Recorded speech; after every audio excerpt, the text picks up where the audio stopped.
Hello and welcome. Today on this thing, we changed the format slightly, and a real life death can change a fictional character's ending. All this and more on this thing, what is. Like, am I even gonna hum the intro music every time? And there's not any. Like, these could probably be a lot better if I put like a day's worth of effort into each one, but then I just would never make them. So anyway,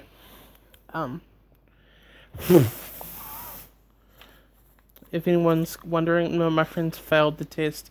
They had legitimate excuses, but we all know what that means. They and everybody else hates me. So welcome to my Fast and the Furious retrospective part 3. Potentially the penultimate part. Because after this we'll only have one more film to go through in the main series. I might do a bonus video if I'm still in quarantine-ish.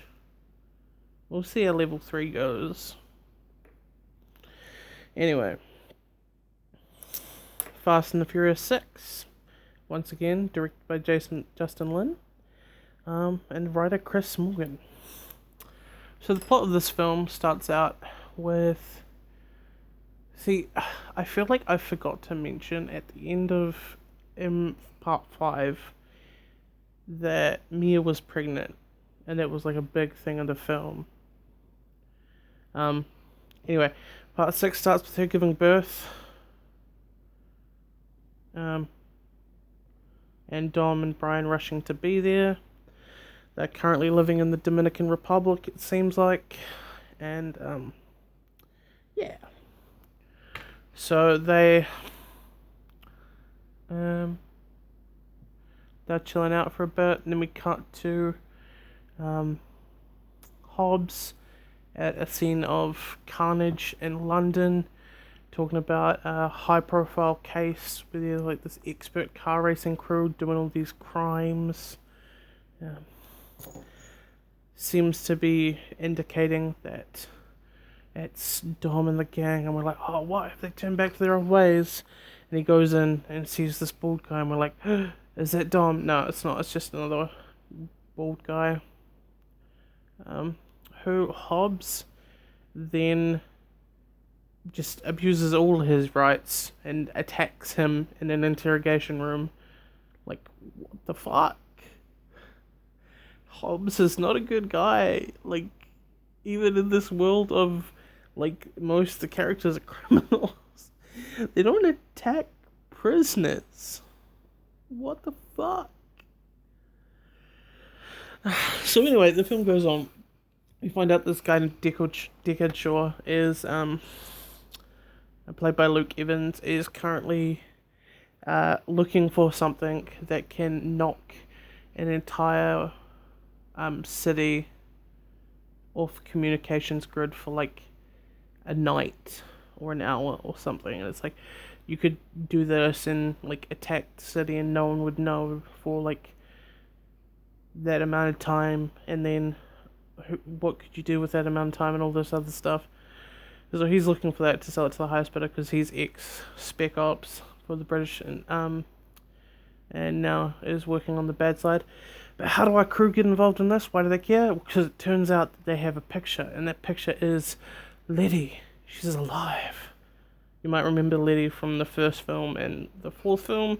She was Dom's partner, and she was killed trying to get him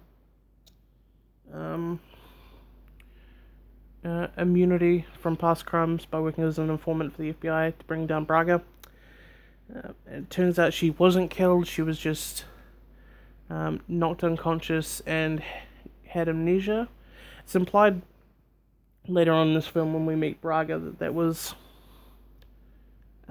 either done intentionally or something was done to her to make her lose her memory, and that Shaw knew about this the whole time, and that he was the one giving Braga the information. So Dom and his guys gear up. In his own words, you've got the best crew in the world standing in front of you. Now give them a reason to stay. So they try to bring him down shore. They fail a couple of times, but in the end, it turns out that the reason they were having such a difficult time was because Hobbs' new assistant, because he's always got like a new assistant in each film, was on shore's side the entire time. It's like, fuck's sake, Hobbs, do you, like... He hires her literally in the first scene we have of him in this film, and it's just like, how did he specifically hire the one person who was working for Shore? He is bad at his job. Anyway, the film's climax takes place on a tarmac with what some people will call the longest tarmac ever, as like it involves a plane landing and them like chasing down the plane just basically for like 15 minutes without the plane taking off, and them trying to stop the plane taking off, but like the plane doesn't stop moving. Yeah, so I mean that doesn't make sense, but who gives a shit? During this scene, Letty joins the good side again, but unfortunately, Giselle, so the whole crew's back. Brian, of course. I'm blanking on everyone else's names.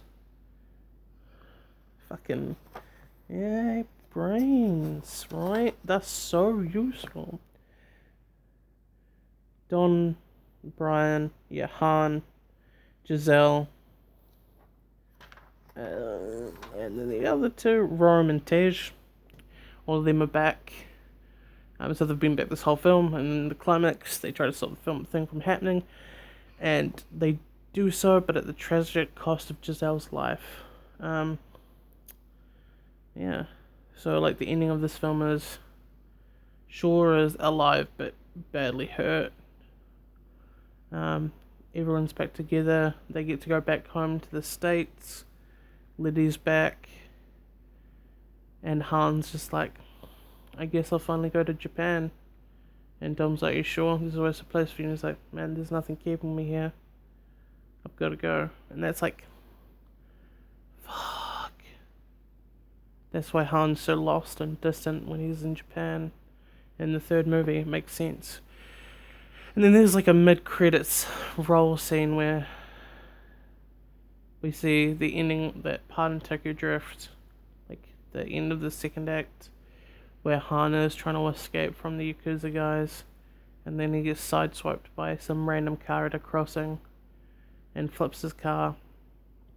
At this point we see that this wasn't an accident at all, and Jason Statham, who we don't know who his character is yet, he says, Dominic Toretto?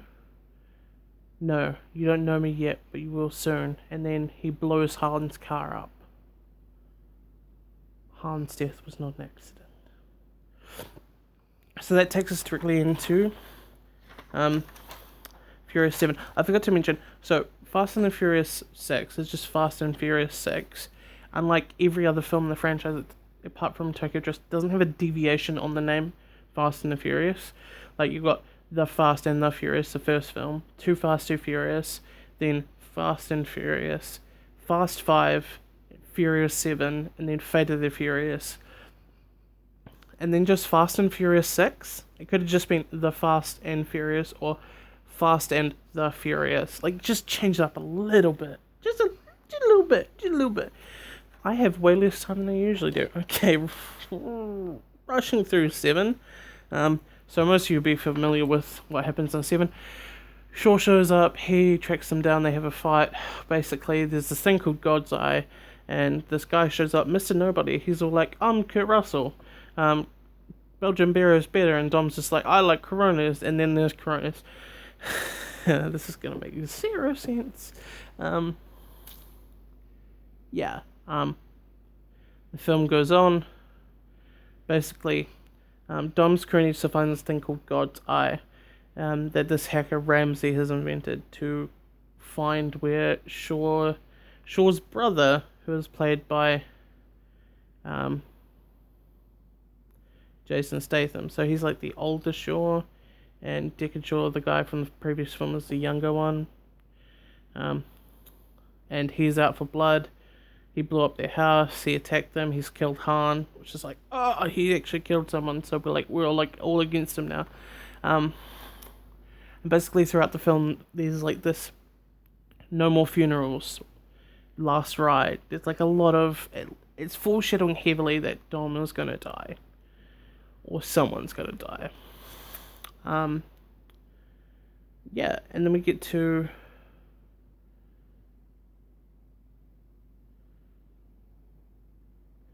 the film. They find Ramsey. Ramsey gives them God's Eye, sort of. When they find it in a car, do a sweet jump through 3 buildings on the Abu Dhabi Towers in Dubai. Then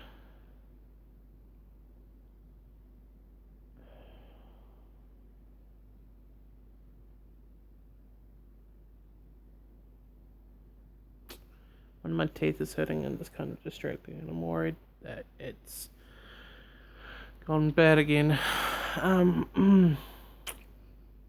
But I'm sure it's just like they sometimes move in my mouth. This is irrelevant, and I have limited time. But then the bad guys get God's Eye. So they set up this trap for them in LA, which is their home, and they know that turf. The film ends with this climax of them being chased around by a drone and a military helicopter and trying to re-hack the God's Eye from the bad guys. And Dom having a showdown with Shaw that starts with them in cars and ends with them having an impromptu sword fight with Dom dual wielding wrenches and Shaw dual wielding like car pieces of his car that's been smashed. It's pretty epic. And there's some lines about it being a street fight. It's not a street fight. And then like the fight ends with Dom going, "The thing about street fights is the street always wins," and then like stomping on this piece of